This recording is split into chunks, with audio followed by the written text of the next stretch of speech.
Entre el 2011 y el 2012 se desarrolló en República Dominicana una campaña electoral. Yo siempre he admirado a la gente que desafía el statu quo. Para entonces era imposible que el candidato del Partido de la Liberación Dominicana, como estaban la correlación de fuerzas a lo interno y también en la oposición, pudiera como internamente encabezar per se. No sé, el que le gusta la política va a entender, como un proyecto presidencial ganancioso. Y de repente aparece Avalancha. Y yo comienzo a preguntar por la mala vistosidad. Y entonces aquí yo decía, yo tengo que entrevistar o conocer al ingeniero Alberto Holguín. Y hoy Dios me da esa linda oportunidad. Ingeniero Alberto, gracias por aceptar nuestra invitación. Gracias a ti, hermano, por la oportunidad de estar aquí y comunicarnos con nuestro pueblo, ¿no? Perfecto. Ingeniero Alberto, ¿cómo usted llega a la política? Bueno, uno es político desde que se forma en el vientre de la madre, es un ente político. Sí. Sí, el ser humano es político siempre. Ok. Pero llegamos a Avalancha fue de la siguiente manera. Un grupo de amigos visitaron a Danilo para apoyarlo. Y él le pidió que formáramos un movimiento. Y uno de ese grupo fue a mi oficina, que Danilo lo envió para que yo lo apoyara. Yo comencé a apoyar el movimiento y pocos meses después entonces yo me integré a la dirección de Avalancha. Y Avalancha fue ese monstruo que tú dices, Avalancha no fue un solo movimiento, Avalancha fue un conglomerado de movimientos. Sí. Nosotros formamos Avalancha por cada área social, por cada área profesional, sí. Porque al ser humano le gusta dirigir, le gusta la competencia. Bueno, el capitalismo se dice que triunfa por la competencia entre unos y otros, ¿no? Claro. Nosotros de cada área formábamos un movimiento y los ciudadanos asumían la competencia uno con otro, y eso hizo de Avalancha, más que movimiento, también fue una gran hermandad, porque nosotros asumimos el discurso social que llevaba Danilo en ese momento, y se lo pusimos en el corazón a la gente asumió una transformación, un cambio, y se hizo esa gran hermandad que llegó a ser, yo creo, determinante en el triunfo de Danilo Medina para el 2012.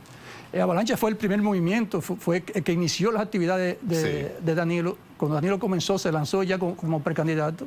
Sí. Se lanzó, fue con un acto de Avalancha, un acto formidable que se hizo. Perfecto. Y yo mencionaba, ingeniero, que es 2011, pero ustedes comenzaron a trabajar antes de eso. Comenzamos en el 2009. En el 2009 todavía sin autorización de que se saliéramos a la calle a poner propaganda. Y en agosto del 2010, cuando Danilo entendía que ya Leonel no iba, comienza a poner propaganda. Y nosotros llegamos a tener más de 200 vallas a nivel nacional, sí, y estructura en cada esquina del país.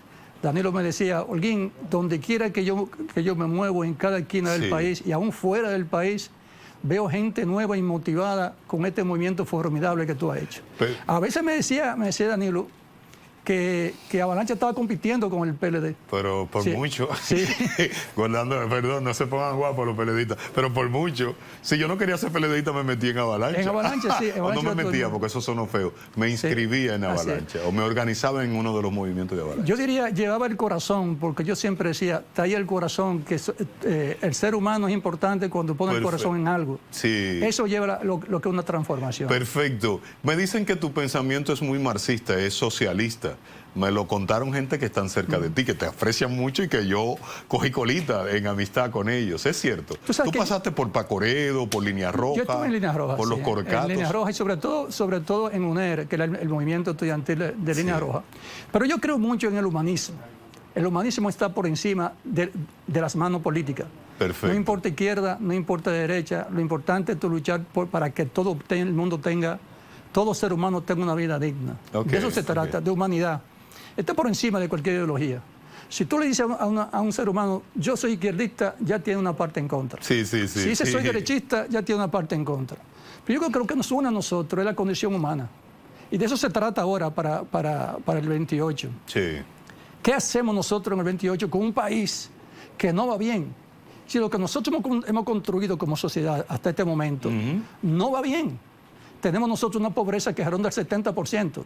Bueno, el presidente decía en día pasado que la pobreza es un 15%. Ajá. aunque en febrero decía que era 17.8. Y en un año que va mal, hemos bajado un 3% de pobreza. Pero ¿qué significa pobreza, Roberto, en el país? A ver. Nosotros decimos línea de pobreza por hogar. Por debajo de ahí tú eres pobre. En este momento la línea de pobreza es 26.000 pesos.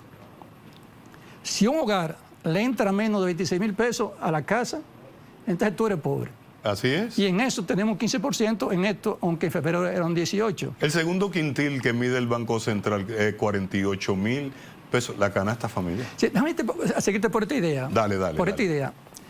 El presidente actualmente, el gobierno, da ayuda de 5.4 millones de dominicanos reciben ayuda. En todos los gobiernos se da ayuda sociales, migajas que se le da a los seres humanos.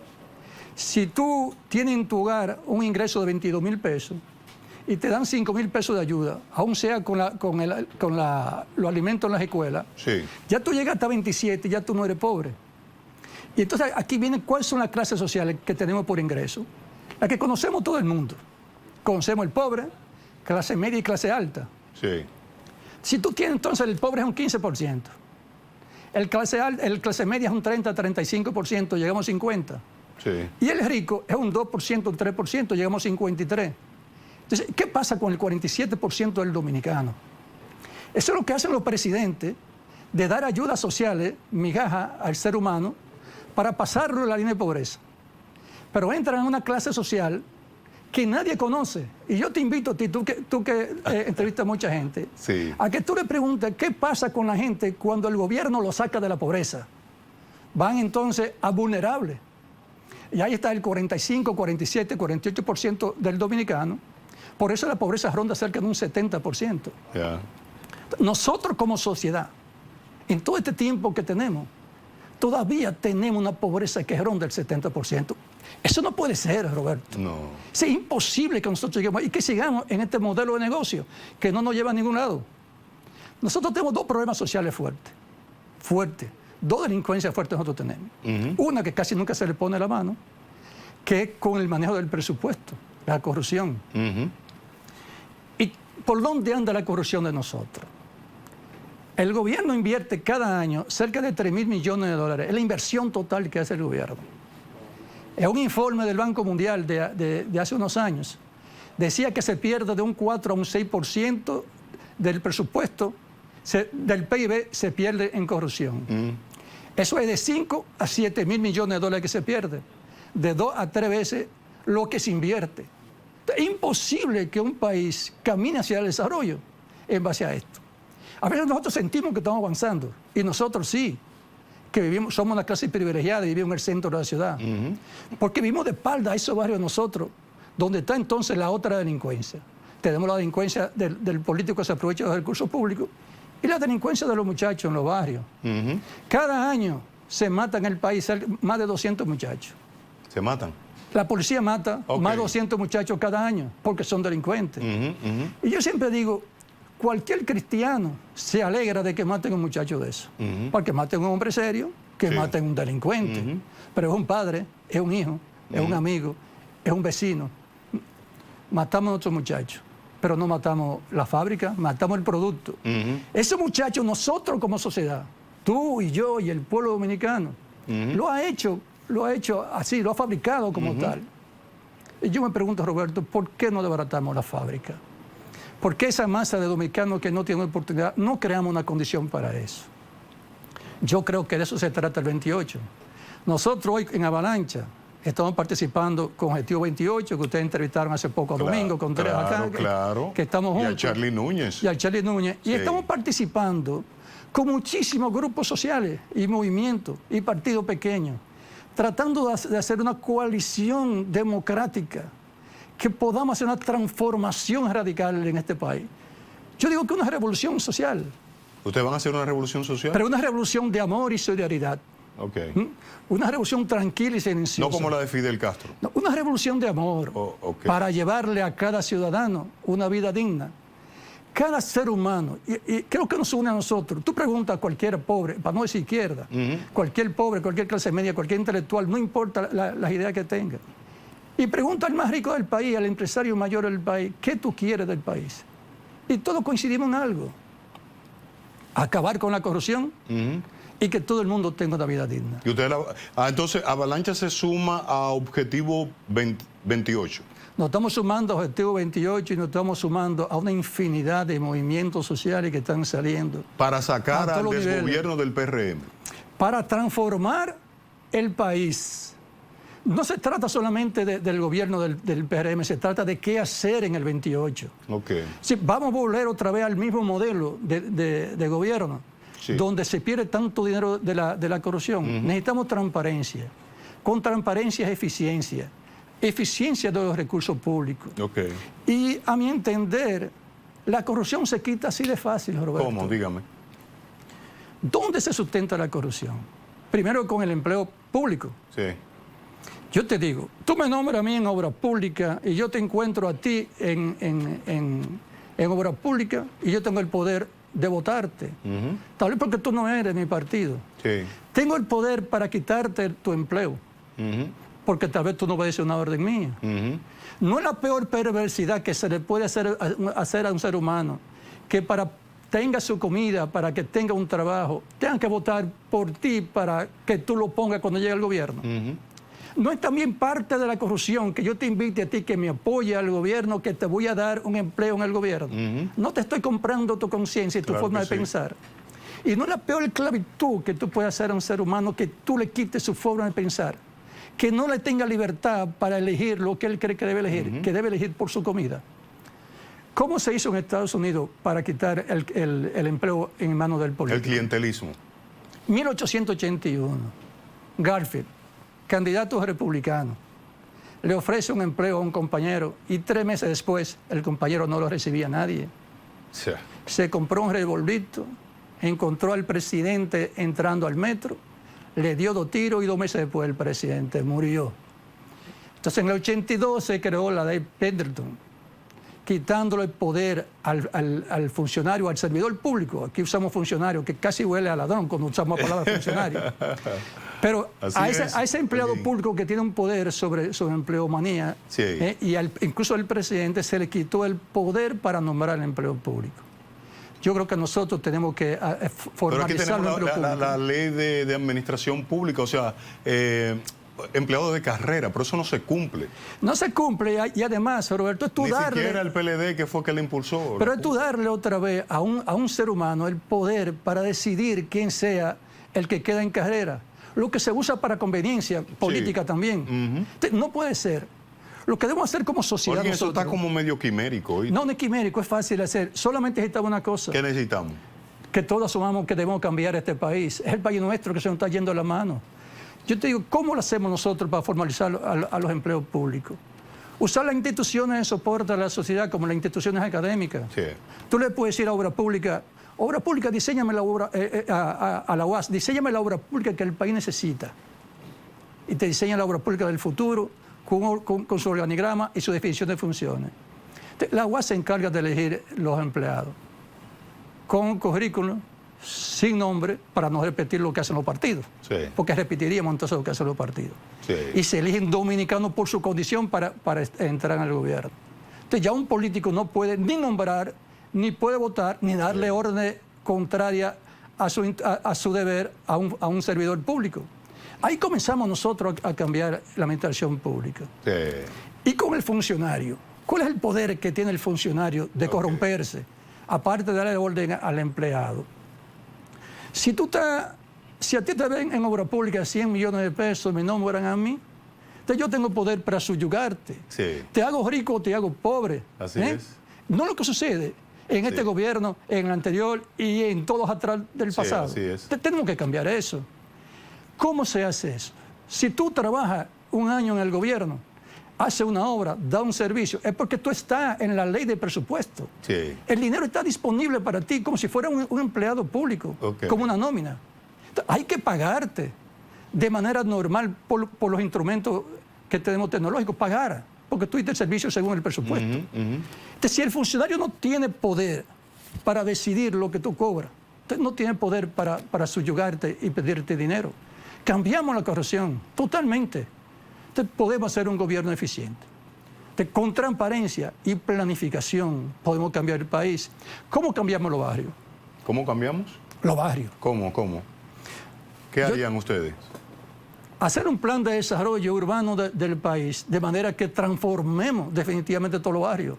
Yo diría que hasta desbaratarlo y hacer un urbanismo nuevo. Un urbanismo nuevo, bien planificado, para urbano y para el transporte. Nosotros hoy hacemos soluciones de transporte. Y casi todas las inversiones que hace el gobierno es para vehículos. Un elevado, un soterrado, para más vehículos. No hay manera posible en ninguna ciudad desarrollada que la solución vehicular se resuelva, porque entran más vehículos que la cantidad de vías que se puede hacer. El gobierno está construyendo monorrieles. El monorriel que se hace en la ciudad. Teleféricos. Sí, pero ¿cómo se hace? Se hace con pedazos. Vamos a hacer tal cosa. No hay una planificación completa en la ciudad. Yo te estoy entendiendo. Es planificar el Gran Santo Domingo y decidir dónde es necesario el transporte y qué tipo de transporte. Porque, por ejemplo, el monorriel... Tú te apuestas desde Objetivo 28 y Avalancha, apuestan por... Ustedes tienen 3 pilares de memoria, reordenamiento urbano, salud y educación. Sí. Ya casi me la sé de memoria. Casi estoy como en esa plataforma. Pero me gusta. Tú apuestas por la solución de transporte colectivo masivo en vez de túneles elevados, teleféricos, ampliación del metro. ¿Cuál es el derecho, los derechos humanos? Existe un derecho humano a la movilidad. La primera movilidad que tú tienes derecho es caminar por calle segura y con una vegetación agradable para caminar. Esa es la primera. La segunda es bicicleta. La otra es motor o cualquier, ahora que se hacen diferentes movimientos individual. Sí. Después, el transporte público masivo, el transporte de alimentos y servicios que necesita la sociedad. Y por último, como un privilegio, el vehículo. Pero nosotros entendemos que las calles se hacen para vehículos, las calles se hacen para carros. Sí. Por eso tú tienes que detenerte cada vez que una gente va a pasar y respetar el derecho del ciudadano para pasar. Entonces tenemos que crear un urbanismo donde la gente pueda caminar por la calle con alegría, se pueda moverse. Pero sobre todo, Roberto, yo creo que es posible nosotros, en 8 años de gobierno, construir 1 millón de viviendas. Nosotros tenemos en el país alrededor de 3.6 millones de viviendas que se usan. ¿Viviendas económicas? Sí, viviendas económicas. Pero viviendas... 1 millón de viviendas económicas. 1 millón de viviendas de clase media, ¿verdad? De clase media. De clase media. Con un bono de $500,000. No. ¿Sin bonos? No, vamos a cambiar el sentido. Okay. Y yo que me formé como antibalaguerista en los 12 años... Yo también. Te voy a decir algo de Balaguer. Balaguer hizo 163.000 viviendas. Pero, ¿en cuántos años? ¿En 22? En 22 años. ¿100? 163.000 viviendas. Pero Balaguer no tenía el promotor de vivienda. Balaguer contrataba a los ingenieros, no al promotor. Nosotros hoy tenemos la vivienda económica que ha hecho este gobierno y que eso lo comenzó. Sí, han hecho todos los gobiernos. Tu presidente Danilo Medina. Sí, exacto. No. Lo comenzó, vamos por partes. Lo comenzamos con Johan Bosch. Pero eso es Danilo Medina. Sí, se comenzó ahí. Porque el modelo anterior lo repitió el balaguerista, que era bienes nacionales, Sabica, INAVI. Eso era lo que construían. Así es. Ahora, ¿cómo yo creo que debemos hacerlo ahora? ¿Cómo debemos hacerlo ahora? Si el gobierno crea un fideicomiso público, pero manejado con transparencia, no como queremos manejar ahora, que porque se llama privado, porque maneja recursos privados, no hay información hacia la sociedad. Donde quiera que haya un peso y hay un ciudadano que participa y hay intereses de la ciudadanía, debe ser público. Manejar y contratar ingenieros de manera directa. Si tú quitas el promotor, yo soy promotor de vivienda. Si tú quitas el promotor de la vivienda sale a mitad de precio. A mitad una vivienda de 5 millones, que hoy es una vivienda de clase media, clase media baja. Si tú la haces directamente con un ingeniero, la puedes poner a 2,5 millones. Eso está económico, eso es popular. Eso suena a socialismo. Eso suena como a Chávez. No es socialismo. No, es humanismo. Me suena. No, y es capitalismo. Total capitalismo. Claro. Porque tú contratas ingenieros para construir. Si tú construyes 1 millón de viviendas, tú vas a tener que llamar a tu primo que se fue para Estados Unidos, que venga a trabajar tengo muchas allá. Venga a trabajar en el país. Pero oye lo siguiente, por ejemplo. Aquí mucha gente ha hablado de desarrollar el río. El río hoy, el río Sama y el Jaina, que nunca hablamos del río Jaina. Ese tenga el olvido. Los ríos siempre son la tierra más cara de una ciudad. Y El pobre, casi todo lo que ocupa el pobre, son las mejores tierras de la ciudad. Claro, la Ciénaga es el mejor ejemplo. Yo vivía ahí. Domingo Sapio, Yo vivía el mejor ejemplo. yo vivía en Guachupita. Tú conoces eso bien. Yo conozco eso bien. Si tú le dices al Holguín, yo no vivía en la Ciénaga, pero vivía ahí en la zona que la conocía. Si tú le dices al ciudadano que está ahí al lado de la Ciénaga, mira, Holguín, tú ocupas aquí una casa de 20 metros. Sí. Yo te voy a ver porque un apartamento de todo que estamos construyendo, que cuesta 2,5. Te doy el beneficio de los impuestos. Y este terreno que ahora va a costar $3,000 el metro, yo te voy a dar a ti, de estos 20 metros, que ahora son $60,000, Sí. un beneficio para tu casa. Entonces nosotros podemos que un ciudadano, no una casa de pobre, no que construyamos casa de pobre, porque tú, si vas a sacar al pobre de la pobreza, no le des una casa de pobre. Lleva una casa que sea agradable con Pero la Balaguer no vida. daba casa de pobre, daba un bien de familia, era un apartamento, se sacaban de una casucha de la orilla del río, te llevaron a las caobas y después reprodujo eso. Yo vivía en una casa de Limbi en La Vega, en el 70. Que la dio... Y era un ensanche, el ensanche Duarte de Camboya en La Vega, Sí. que es un sitio bonito, agradable. Pero tú sacas a ese ciudadano. Ese ciudadano... Perdón, Holguín, en 4 años, ¿cómo ustedes bajarían el déficit habitacional con ese modelo? Sí, porque usted, Objetivo 28 le va a sumar votos a la coalición que se forme de oposición. Eso estamos claros. Así es. Eso estamos claros. ¿Por dónde ustedes bajarían el déficit habitacional? Mira, el déficit habitacional entre las habitaciones que faltan y las casas que no sirven, es alrededor de 1,5 millones. Porque hay que ver qué significa tener un hogar, cómo se mide tener un hogar actualmente en el país. Si tu casa tiene piso de hormigón, pared de madera y techo de zinc, no importa dónde sea esa casa, se dice que tú tienes casa. ¿Cómo se mide que tú tengas agua? Si tu esposa, tu mamá o tu hija, porque el agua la cargan las hijas, va a 1 kilómetro de distancia con una lata en la cabeza, entonces tú tienes acceso al agua. Así se mide tener acceso al agua. Son los indicadores. Si tú tienes una letrina para 20 familias con una telita y ahí va tu hija a esa letrina, se dice que tú tienes acceso al área sanitaria. No puede ser, Roberto, no tenemos que cambiar este país. Y este momento 28, nosotros tenemos que unir voluntades de todo el ciudadano, Eso de todo viene, dominicano. eso viene. ¿Cuántos votos va a aportar Objetivo 28? Que vamos a entrar en una dinámica ya para... Mira, lo importante no es Objetivo 28. De unas preguntas de Lo importante actualidad no es Objetivo 28, ni Avalancha. Lo importante es este país, que nos unamos todos, tú y todo el que nos está oyendo, nos unamos aquí hombro con hombro, para que juntos construyamos un país donde podamos caminar por la calle con alegría. Te me saliste del tema de Danilo Medina. ¿Cuántos votos ustedes le aportaron en el 12 a Danilo Medina, Avalancha? Bueno, organizados nosotros teníamos 135,000 personas organizadas, y uno tiene que eso se multiplicaba.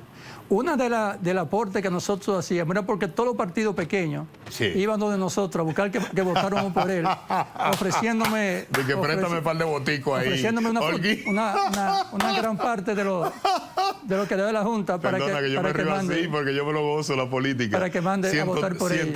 Muy bueno el aporte. Bueno, Danilo va a volver dentro de 15 días, Olga, cuando tu agenda lo diga. Pues tenemos que tirar una aritmética ahí. Ahora, ¿cuánto ustedes le van a aportar a la alianza opositora? Más o menos. Es que a mí no me importa lo que aporte Objetivo 28 y Avalancha. Sí. Porque eso, nosotros queremos ser parte de un todo. De un todo de este país, de que rico, clase media y clase pobre nos unamos y construyamos un país para la tranquilidad y para el bienestar de cada uno de los dominicanos. Una pregunta ya, porque no me va a dar tiempo. ¿Qué tú califícame este gobierno? ¿Bueno o malo? No, malo. ¿Qué? Malo. ¿Cómo cuánto? Bueno, pero nosotros tuvo que haber la parte social. Nosotros lo que llamamos corrupción ha sido igual porque la parte administrativa no ha cambiado para nada. Sí. Luis Abinader ha sido un estafa. O peor. Yo no voy a calificar porque yo siempre me gusta respetar a los presidentes y no me gusta agredir al presidente. Eso de que no me gusta agredir al presidente. Él está haciendo un trabajo en la medida de lo que él puede. Yo creo que él no estaba bien formado para ser presidente. Eso fue como una chepa. Porque Luis es una chepa de la política. Es que a veces pensamos que cualquiera puede ser presidente. No, respóndeme, ingeniero Alberto Holguín. Fue un momento casual. No, yo dije chepa, tú me estás hablando de casualidad. Bueno, se dio un evento, situación entre el PLD que debió ganar Que no debió ocurrir nunca. Que no debió ocurrir nunca y eso llevó a una oportunidad. El algoritmo lo sacó del gobierno. Bueno, y tampoco debió irse. Yo creo que se debió quedar juntos para ganar. ¿Cómo tú crees que el PLD y Fuerza del Pueblo se unan para el 28? Es la única forma que yo veo al PRM fuera. De lo contrario, va a pasar el candidato. Mira, yo estoy seguro que ambas fuerzas marcharán juntos para el 28 y que el país marcharemos juntos para el 28 para cambiar este país. Vamos. Para mí lo importante es el programa de gobierno que llevemos. Sí, sin importar el candidato. No. Nosotros tenemos un candidato para que sea de consenso y que lleve un programa de gobierno para la transformación del país. ¿Cómo así? No me cuadra. ¿Y que un candidato de consenso cuando la Fuerza del Pueblo tiene allá arribota a Leonel Fernández? Ese es un escenario político ahora. Tenemos que ver qué sucede más cerca de las elecciones. El presidente Fernández podrá seguir creciendo. Lo voy a chancear porque es la primera vez que viene al programa. Él podrá seguir creciendo, igual que el PLD podrá seguir creciendo. El PLD se reconforma. La oposición se reconforma, que es lo importante. Pero no hacemos nada con ganar si no llevamos un programa de gobierno transformador. Sí, ya los 3 pilares están ahí, a Leonel le va a gustar mucho. Esos 3 pilares de que educación, que incluye la seguridad, la inseguridad y el de reordenamiento urbano. Esos 3 pilares están bien. Con la educación, por ejemplo. Nosotros hablamos de educación. Y yo te pregunto, un muchacho de allá del barrio que aprende a caminar en un callejón y va a la escuela, que tenemos 1.8 horas real de clase. Ese niño de ahí del barrio, ¿lleva el barrio a la escuela o la escuela al barrio? El barrio a la escuela. Entonces no podemos nosotros tener una educación mientras uno tenga una congregación. Fíjate, mira un dato, por ejemplo. Tú buscas las ciudades que tienen mucha densidad. París tiene 25.000 habitantes por kilómetro cuadrado. Barcelona tiene 16.000. Santo Domingo tiene 10.000. Pero ¿dónde está la concentración? Capotillo tiene 45.000 habitantes por kilómetro cuadrado y es horizontal. No, el dato que viste, Santo Domingo no tiene 10.000. No tiene 10.000 habitantes. El distrito tiene 10.000 habitantes, cerca de 10.500 por kilómetro cuadrado. Tiene 92 kilómetros cuadrados. Tiene 10.000 por kilómetro cuadrado. Pero Capotillo, que es horizontal, esos barrios de nosotros de la ribera del río, 45.000 habitantes por kilómetro cuadrado sin una torre. Es la forma que viven uno arriba de otro. Nosotros tenemos que transformar la vida de nuestra gente. La política se hace como una labor de amor y solidaridad. Sí, gracias, ingeniero Alberto Holguín. ¿Tú ves a Leonel Fernández presidente de la República en el 28? Tiene posibilidades, naturalmente. Eso de que tiene posibilidades, no... Yo quisiera un presidente... ¿Tú ves a la oposición gobernando en el 28? Claro que sí. Lo que yo que esa oposición vaya... ¿Podemos recoger firma aquí? Sí, seguro. Sí. No, seguro. Para formar un movimiento técnicos con Leonel. No, pero seguro. No, con Avalancha, Avalancha de técnico. Avalancha de técnico, avalancha de médico, avalancha de cristiano, avalancha de todo eso. El hombre resuelve. Sí, tengo aquí déjeme va para el gobierno. 1, 2, 3 firmas aquí. Gracias, Alberto Holguín. Gracias, Roberto, por la oportunidad. Llenaste de una sapiencia esto aquí. Y cuenta con nosotros siempre. Yo sé. Como ser humano. ¿Tú sabes que yo soy candidato independiente? Sí, yo lo sé. Sí, yo sé que sí. Yo sé que sí. Alberto, ojalá te haga presidente con un proyecto de gobierno transformador. Ingeniero Alberto Holguín de Avalancha, una gran historia. Ya él regresará con mucha frecuencia cuando su agenda así lo permita. Vamos a la pausa. Cuando regresemos, miren, 2 temas interactivos. El gobierno está persiguiendo a Gonzalo Castillo. Eso dijo él, no lo dijo Monclús. Y Leonel dice que echen para atrás el plan anticrisis y que bajen la gasolina. Yo acabo de llenar el tanque y me tarjeteé con la tarjeta de crédito. Ya regresamos.